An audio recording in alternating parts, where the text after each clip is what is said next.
double chain 3 or taller. For your treble crochet, you need a double chain 3 as your turning chain, and it will count as your first stitch as well. And in order to do that, we're going to do it the same as we did the double chain 2, only we're adding one more. So first, you insert your hook into the very first stitch, yarn over, pull up a loop.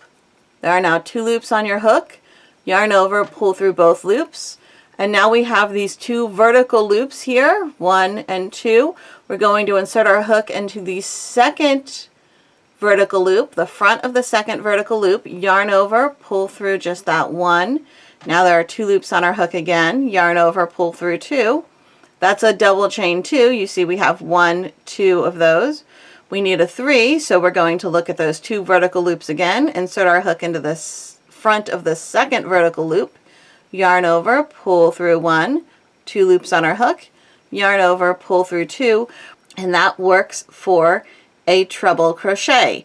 For every additional height of your stitch, you need to add on 1 more double chain. So just 1 more of these, insert into the second vertical loop, yarn over, pull through, yarn over, pull through 2. So here we go. That would be a double chain 4. And just keep going until you have the height that you need to start your next stitch.